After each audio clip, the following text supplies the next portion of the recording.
Assalamualaikum warahmatullahi wabarakatuh. Perkenalkan, saya Korime Deningsi, salah satu dosen program studi pendidikan matematika jenjang sarjana di Fakultas Matematika dan Ilmu Pengetahuan Alam Universitas Negeri Jakarta. Video ini dibuat dalam rangka pemenuhan kelengkapan dokumen PDD UKT-PT bidang pengajaran yang nantinya akan digunakan sebagai bahan penilaian portofolio dosen pada pengajuan sertifikasi dosen gelombang 1 tahun 2025.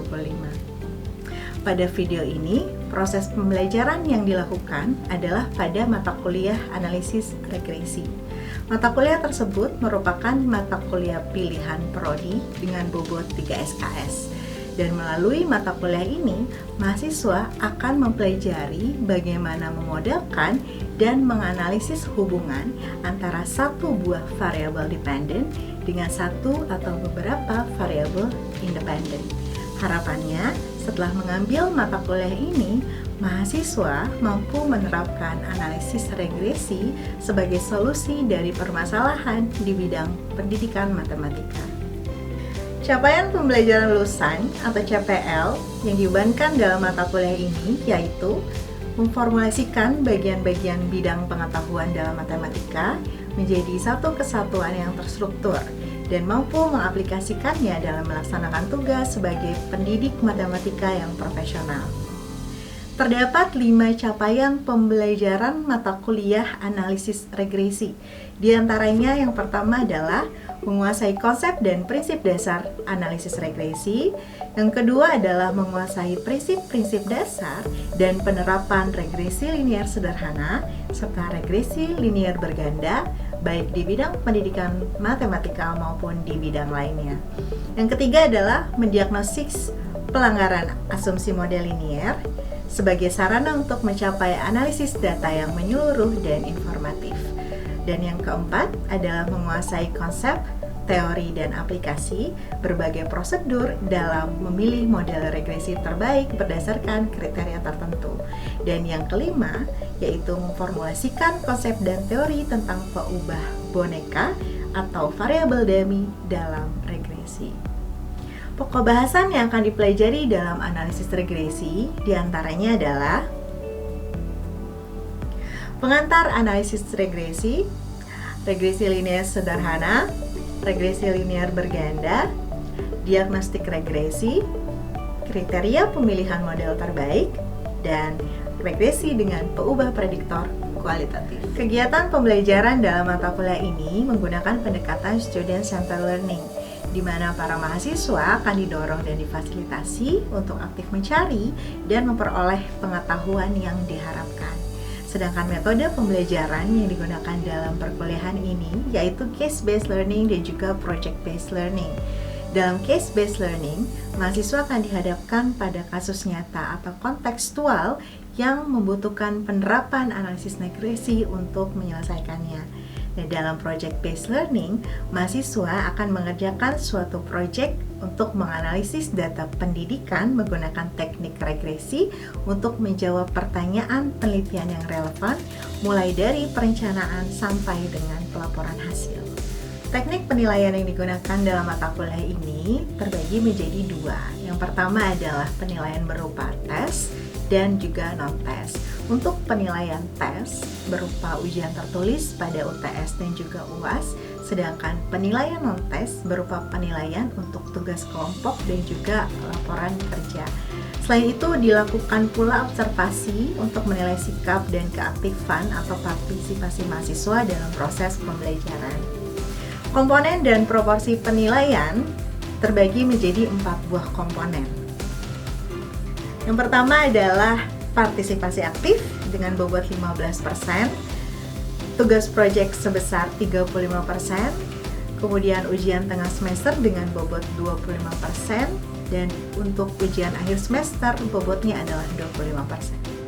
Referensi yang digunakan dalam perkuliahan ini diantaranya menggunakan beberapa textbook. Yang pertama adalah buku karya Samprit and Hadi yang berjudul Regression Analysis by Example. Kemudian buku karya Draper and Smith dengan judul Applied Regression Analysis. dan juga buku Raymond H. Myers yang berjudul Classical and Modern Regression with Application. Selain buku-buku tersebut juga digunakan beberapa artikel-artikel yang tentu relevan dengan mata kuliah ini. Mata kuliah analisis regresi ini sangat erat kaitannya dengan bidang penelitian saya, yaitu machine learning, di mana konsep-konsep penting dalam analisis regresi juga merupakan komponen inti dalam evaluasi pemodelan machine learning. Dengan demikian, pemahaman yang kuat terhadap analisis regresi akan sangat mendukung mahasiswa dalam mengembangkan penelitian yang berbasis data dan juga teknologi, sekaligus menjadi landasan yang penting dalam memahami dan juga menerapkan pendekatan machine learning secara lebih mendalam. Demikian deskripsi singkat mengenai mata kuliah analisis regresi, dan berikut adalah video pembelajaran mata kuliah analisis regresi pada pertemuan ke-15 yang akan membahas pokok bahasan regresi dengan pengubah prediktor kualitatif. Selamat menyaksikan dan semoga bermanfaat. Assalamualaikum warahmatullahi wabarakatuh. Waalaikumsalam warahmatullahi wabarakatuh. Selamat pagi semuanya. Selamat pagi, Ibu. Apa kabar? Baik, Ibu. Amin. Semoga semuanya dalam kondisi sehat walafiat ya. Karena hari ini kita akan melanjutkan perkuliahan untuk mata kuliah analisis regresi. Setelah sebelumnya kalian sudah mempelajari banyak sekali konsep ya yang ada kaitannya dengan prosedur bagi analisis regresi linear, baik regresi linear sederhana maupun regresi linear berganda. Sebetulnya materi hari ini merupakan materi terakhir yang akan kalian pelajari sepanjang satu semester ini. Jadi gimana perasaannya, semangat nggak? Semangat. Sedih karena perkuliahan ini akan segera berakhir. Iya. Saya tidak percaya. Ya, karena apa? Ini merupakan materi yang sebetulnya lebih dekat dengan realita kita. Jadi kalau teman-teman ingat dari pertemuan mungkin yang awal sampai dengan pertemuan terakhir, kita selalu berbicara analisis regresi linear dengan menggunakan data yang sifatnya numerik. Ya tidak? Ya, baik variabel X maupun variabel Y-nya. Gitu. Sehingga bentuk dari nilai variabel X-nya itu selalu variabel yang skala pengukurannya minimal interval. Kalau tidak interval, dia rasio. Misalnya berbicara berat badan, tinggi badan, begitu ya. Semua hal atau nilai variabel yang bisa kita lakukan operasi perhitungan. Padahal dalam realitasnya begitu ya, kalau kita ingin menganalisis pengaruh dari variabel prediktor terhadap variabel respon, kita ingin melibatkan variabel yang sifatnya kualitatif. Contohnya apa? Variabel kualitatif, ada yang tahu? Gender. Apa saja gender pilihannya? Laki-laki dan perempuan. Atau variabel apa lagi? Coba contoh variabel kualitatif. Apa? Apa? Warna. Boleh warna. Kalau memang dilibatkan dalam penelitian, atau misalnya yang paling sering kalian temukan apa kalau saat mengisi kuesioner? Tingkat pendidikan terakhir, ya, SD, SMP, dan seterusnya. Artinya ketika kita berbicara variabel kategorik, dia skala pengukurannya kalau tidak nominal adalah ordinal. Jadi yang akan kita pelajari hari ini adalah bagaimana kita menerapkan analisis regresi linear, tetapi kita punya variabel prediktor yang sifatnya adalah kualitatif atau kategorik, ya. Sehingga materi hari ini adalah regresi dengan variabel dummy atau yang biasa kita sebut dengan pengubah boneka. Jadi variabel dummy itu adalah pengubah boneka, teman-teman ya. Nah, ini merupakan latar belakangnya tadi saya sampaikan ya, bahwa seringkali sebetulnya untuk mengambil suatu keputusan akhir akan lebih baik kalau kita melibatkan banyak variabel. Jadi kalau misalnya hanya numerik saja, ya bisa jadi hasilnya valid, tetapi akan lebih baik modelnya ketika kita melibatkan variabel lain juga yang kita anggap bisa berpengaruh dan itu merupakan sifatnya kualitatif atau kategorik, seperti jenis kelamin. Kalau kalian melakukan pelajaran di sekolah, ya bisa saja jenis kelamin itu bisa berpengaruh terhadap misalnya prestasi, misalnya ya, atau motivasi siswanya itu sendiri. Sama halnya ketika misalnya metode pembelajaran yang digunakan di sekolah, kira-kira punya pengaruh atau tidak? Pasti punya pengaruh ya, karena metode pembelajaran juga beragam jenis ya. Mungkin ada yang berbasis project, ada yang konvensional begitu, sehingga itu bisa diteliti. Nah, kalau metode pembelajaran itu nilainya kuantitatif atau kualitatif? Kualitatif ya, karena nanti dia bersifat pilihan begitu ya, artinya bersifat kategori. Nah, kalau kita lihat contoh kasus lainnya, di sini saya berikan 2 contoh kasus. Misalnya, contoh yang pertama, banyaknya pengunjung pasar malam dalam 1 minggu. Jadi ceritanya saya ingin meneliti ya pengaruh variabel X terhadap banyaknya pengunjung pasar malam dalam 1 minggu. Variabel X yang akan saya libatkan ada 3 buah, teman-teman. Ya, di sana ada rata-rata harga tiket per wahana, rata-rata harga makanan, dan adanya hari libur dalam minggu tersebut. Ketika berbicara rata-rata pasti dia kuantitatif, ya, sehingga dia variabel X-nya sifatnya adalah kuantitatif. Kalau kita berbicara adanya hari libur dalam minggu tersebut, berarti nilainya apa saja? Pilihan jawabannya apa saja? Libur atau tidak libur gitu kan? Atau ada hari libur atau tidak ada hari libur. Berarti nilainya kategorik, betul? Oke. Kemudian contoh yang kedua, misalnya pertumbuhan tinggi tanaman. Di sana ada variabel jumlah air, dosis pupuk, dan jenis media tanam. Jumlah air kuantitatif, ya. Besar dosis pupuk kuantitatif, sedangkan jenis media tanam kategori. Karena apa pilihannya biasanya kalau media tanam? Hidroponik misalnya, apalagi tanah ya. Jadi teman-teman sekarang bisa membedakan variabel X mana yang termasuk dalam kuantitatif dan kategori. Bisa dipahami? Oke. Jadi kalau kita analisis dari kasus tersebut dan kita coba buat persamaan regresi bagi populasinya, sebetulnya secara umum masih sama. Ya, dimana Y sama dengan beta 0 ditambah beta 1x1 ditambah beta 2x2 ditambah beta 3x3 ditambah epsilon. Hanya kita perlu ingat bahwa untuk variabel X yang ketiga itu nanti sifatnya adalah kualitatif. Nah, apa jadinya kalau misalnya ada satu variabel X yang sifatnya adalah kualitatif? Kalau kita coba misalkan ya nanti X3-nya itu bernilai 2 buah kategori, maka nanti salah satu akan bernilai 1, salah satu akan bernilai 0. Jadi kalau misalnya tadi kita berbicara ada hari libur dan tidak ada hari libur, misalnya poin 1 itu untuk yang ada hari libur, 0 itu adalah yang tidak ada hari libur. Sehingga coba kita substitusikan ke dalam persamaan regresi tersebut. Jadi yang pertama modelnya itu adalah ketika X3-nya nilainya adalah 1. Model yang kedua ketika X3-nya nilainya adalah 0. Nah, ketika dikalikan konstanta, maka nanti kita punya di sini ada B0 ditambah B3, betul? Iya. Dan yang bawah adalah tetap B0.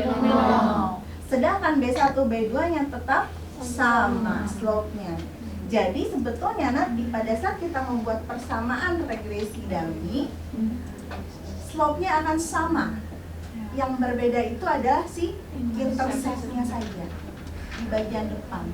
Ya, jadi kita nanti bisa buat persamaan regresi ketika kategorinya bernilai 1 dan juga ketika bernilai 0, teman-teman ya. Ini gambaran dari persamaan regresi yang akan diperoleh jika kita menggunakan variabel Bonneton. Nah, pertanyaannya berarti kalau kita punya variabel X yang sifatnya kualitatif, ya, lalu bagaimana cara kita nanti menjadikan nilai dari variabel tersebut ke dalam bilangan numerik? Gitu ya. Karena kalau untuk dianalisis ya pasti kita harus dapatkan input dalam bentuk angka gitu ya. Kayak tadi misalnya ada dan tidak, ada hari libur atau tadi tingkat pendidikan dari SD sampai dengan perguruan tinggi, kan itu kita harus coding artinya. Nah, bagaimana cara pengkodingannya? Relatif mudah prosedurnya, teman-teman ya. Ketiganya, lalu pilih select. Atau satu-satu seperti tadi juga boleh. Ya, sampai sini sudah? Sudah. Oke, kalau sudah pilih oke. Bentuknya strip. Wow. Oke. Gimana sih ya? Keluar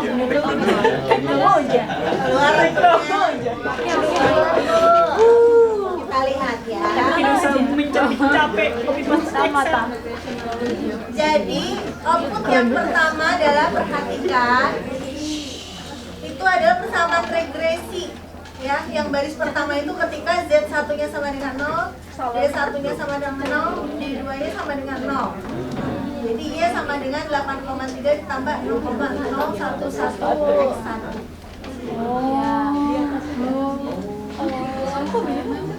Jadi kalau Z1 nya 0 berarti tadi apa? Kalau Z1 nya 0 Z itu tadi jabatan ya? Jadi kalau 0 dia siapa? Kalau dia pelaksana, kemudian D1 nya 0 apa berarti? Oh itu kalau bidang disuplai. Berarti selain supply dan selain produksi gitu ya. Yang mana itu adalah marketing. Jadi kalau dia merupakan pelaksana dan dia merupakan bidang kerjanya marketing, maka ini adalah persamaan regresinya. Dia sama dengan 8,3 ditambah 0,011 X 1. Jadi sebetulnya ada model regresi yang umumnya, nanti kita lihat. Tapi kalau kita mau lihat model regresi yang untuk Z-nya 0 dan seterusnya itu, tinggal substitusikan saja nilai tersebut dengan persamaan regresi. Maksudnya teman-teman. Nah ini output ini tidak ada di SPSS. Jadi kalau di SPSS secara umum saja di tabel koefisien nanti kita lihat ya. Tapi kalau di BITDAX dia mencoba untuk mengklasifikasikan sehingga Z-nya 0 dan seluruh kemungkinan yang 01 tadi. Ya, kalau kalian bingung. Nah, kalian bisa lihat di bagian output koefisiennya.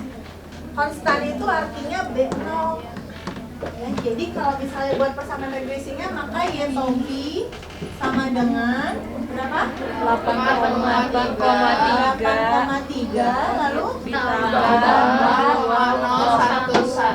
0,11 X 1 lalu ditambah dikurang 3,281 X 2 2,281 Z1 dikurang 1,405 D1 dikurang 0,561 D2.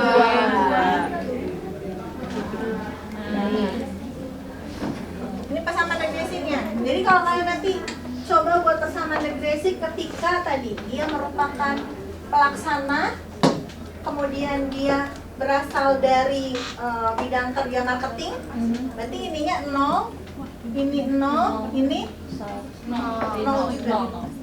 Ya. Jadi kalau dikali 0 semua adalah 0. Ini adalah model regresinya adalah yang ini. Seperti itu, ya. Nah, apakah X itu berpengaruh terhadap Y? Maka lihat di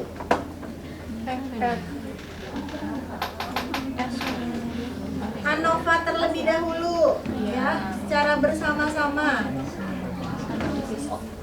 Oke. Tadi ada yang terlewat teman-teman. Jadi kita bisa memilih yang sekuensial untuk ANOVA-nya kalau di militer.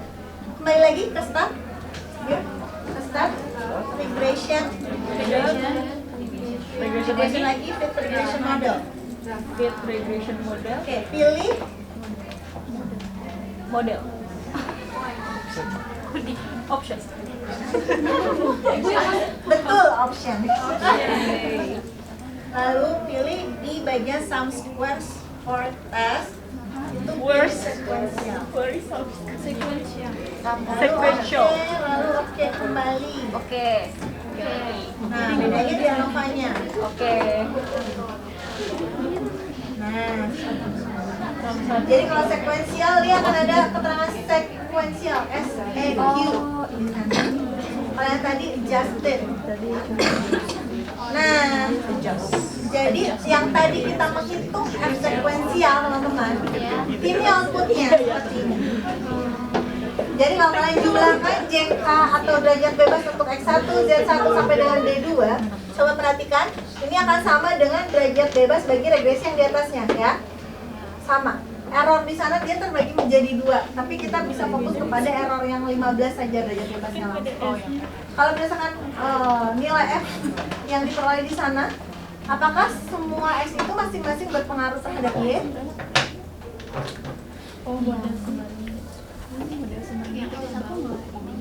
Ayo, kalau kita menggunakan taraf signifikansi 5%, apakah X1 sampai dengan D2 masing-masing berpengaruh terhadap Y? D2. D2 yang tidak berpengaruh? Iya. Mengapa D2 tidak berpengaruh? Value-nya lebih dari Oke, karena value-nya lebih besar dari 5%. Itu pun tipis ya. Dia 0,48. Berarti maknanya apa teman-teman? Kalau D2 ini tidak berpengaruh. Ayo. Tadi D2 ini dari variabel apa awalnya? variable. Bidang kerja. Iya. Di bidang kerja itu siapa yang jadi variabel referensinya? Marketing. Kalau dia tidak signifikan D2-nya, berarti maknanya apa? Di bidang kerja yang produksi tidak berpengaruh signifikan terhadap bidang kerja yang marketing. D2 itu punya siapa? Iya, bidang kerja Oke. pengaruh. Produksi. Yang jadi variabel reference siapa tadi? Marketing. Variabel responnya apa ini tadi? Y-nya? Kepuasan kerja. Ingat teman-teman bahwa nilai koefisien regresi di sini tadi menggambarkan apa? Selisih. Ingat ya, selisih atau perbedaan kepuasan kerja dari bidang kerja produksi dengan marketing. Jadi kalau di sini signifikan, maka ada perbedaan kepuasan kerja antara staf yang ada di produksi dan di marketing. Kalau di sini tidak signifikan, artinya apa? Tidak ada perbedaan atau perbedaannya tidak signifikan. Ya, tidak signifikan kepuasan kerja untuk para pekerja yang ada di bidang produksi dan marketing. Itu maknanya. Kalau misalnya untuk X1 ini maknanya apa? 0,011 Kenaikan setiap X1 itu apa tadi? ketahanan. Oke, setiap ketahanannya Naik naik satu-satuan, maka kepuasan kerjanya akan naik 0,011. Jadi kalau variabelnya numerik, interpretasinya seperti biasa. Tapi kalau yang variabelnya adalah kategorik atau variabel learning, kita bandingkan dia dengan variabel reference-nya. Ya, jadi beda interpretasi antara yang numerik dan yang kategorik. Perlu diingat ya. Jadi kalaupun dia di sini signifikan, itu tetap berbicaranya pada perbedaannya ya, antara dia dengan variabel reference yang signifikan. Ya. Nah kalau di Minitab, ketika ada salah satu yang tidak signifikan, itu model akhirnya tidak ditampilkan. Jadi kita harus running ulang, gitu ya misalnya. Tapi kalau di SPSS, itu yang ditampilkan adalah hasil akhir ketika X-nya itu sudah tidak ada atau X-nya berpengaruh sama itu perbedaannya. Jadi hati-hati nanti kalau kalian melakukan analisis di luar kasus ini ya, sekalipun itu kasusnya numerik semua, ketika kalian sudah menggunakan software Minitab, kalian lihat X-nya itu berpengaruh semua atau tidak. Misal kalian punya 4 buah X nih, ternyata X4 itu tidak berpengaruh. Berarti kan harusnya X4 tidak ada di dalam model. Yang masuk dari X3 sampai dengan X1 sampai dengan X3. Maka running ulang. Inputnya X1 sampai dengan X3 saja, X4 nya jangan masuk. Karena model regresi di sana kan termasuk yang X4-nya. Kebayang? Kalau di SPSS ketika X4-nya sudah tidak berpengaruh, dia tidak akan masuk ke dalam persamaan regresinya. Jadi model yang ditampilkan adalah model finalnya. Itu perbedaan softwarenya. Ya, kalian harus mampu memahami outputnya, teman-teman. Ya, tapi kalau sampai sini sudah cukup untuk regresi dummy ya. Setidaknya kalian bisa melihat perbedaan interpretasi antara koefisien regresi dari variabel numerik dan dari variabel yang ada pertanyaan, silakan. Bagian mana kira-kira kebingungannya lagi? Bisa tidak memprediksi nilai kepuasan kerja dari subjek yang baru? Bisa. Misalnya saya minta kalian coba prediksi skor kepuasan kerja dari Tahnia, di mana Tahnia itu merupakan seorang manajer dari bidang supply. Manajer dan bidang supply, bidangnya adalah bidang supply, dan dia merupakan manajer yang skor ketahanannya misalnya adalah 5. Berarti bagaimana mencari nilai prediksi kepuasan kerjanya? Substitusikan. X1-nya berapa? 5. Z1-nya? 1. Oke, mengapa 1 Z1-nya? Oke, manajer 1. Kemudian supply itu tadi D1 ya? Iya. Maka D1-nya? 1. D2-nya? 0. Ya, jadi tinggal ini disubstitusikan lalu jumlahkan semuanya. Maka dia merupakan skor kepuasan kerjanya bagi Tahnia. Bisa dipahami? Aman? Alhamdulillah ya. Jadi teman-teman, regresi Dame ini merupakan salah satu perluasan atau perkembangan dari materi analisis regresi yang sudah kita pelajari dari pertemuan awal sampai dengan pertemuan yang terakhir. Ya, kalian tadi bisa lihat bahwa dalam regresi dummy kita akan menemukan variabel X-nya itu merupakan variabel prediktor.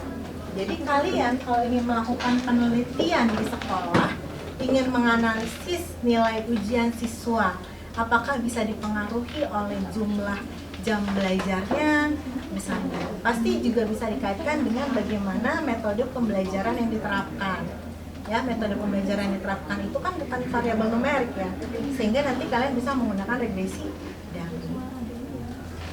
Bisa tidak kalau variabel responnya bersifat kategorik? Bisa, tetapi bukan regresi dummy lagi, ada yang disebut dengan regresi logistik. Jadi regresi itu sudah berkembang pesat perkembangannya, penerapannya di berbagai bidang. Bisa untuk klasifikasi, ketika misalnya Y-nya tadi berupa variabel kategori, maka kita menjadi tujuannya adalah untuk pengklasifikasian subjek. Nanti siapa yang masuk kategori 0, siapa yang masuk kategori 1, interpretasinya juga berbeda lagi. Jika teman-teman berminat mempelajari data mining, ya, itu akan sangat menarik. Jadi regresi ini salah satu teknik dari data mining, ya, yang mana tujuannya adalah mengklasifikasikan objek. Jadi apa yang kita pelajari saat ini sebetulnya masih basicnya, ya, masih luarnya. Jadi dalamnya itu sudah banyak sekali perkembangan. Semoga ya ini bisa menjadikan inspirasi bagi kalian semua. Jika misalnya suatu saat nanti ingin meneruskan karir menjadi peneliti atau menjadi lulusan S2 bidang statistika mungkin atau matematika, ya. Nah ini bisa jadi inspirasi. Ya. Oke, jadi teman-teman ini adalah akhir dari materi analisis regresi ya selama 1 semester. Jadi kalian sudah belajar konsep dasar sampai yang advance ini. Luar biasa, kalian juga sudah mempelajari dari Excel-nya, konsepnya ya, cara dasar itu seperti apa sampai akhirnya kalian bisa gunakan melalui software Minitep atau SPSS. Jadi teman-teman sudah matang ya, harusnya nih konsepnya sudah matang dan siap untuk menerapkannya nanti di lapangan. Seperti itu ya. Jadi harapannya semoga ini bisa bermanfaat untuk kalian semuanya. Dan di pertemuan ini juga berarti saya ingin mengucapkan terima kasih karena sudah bekerja sama selama kurang lebih setengah semester untuk mata pelajaran regresi. Ya, mohon maaf kalau misalnya selama pembelajaran ada hal-hal yang kurang berkenan ya. Mungkin ada sikap atau kata-kata yang kurang berkenan, mohon dimaafkan. Ya, teman-teman semua juga menunjukkan kepribadian yang baik ya sama belajar. Sekali lagi semoga ini bisa memberikan inspirasi untuk kalian semua. Terima kasih semuanya. Wassalamualaikum warahmatullahi wabarakatuh.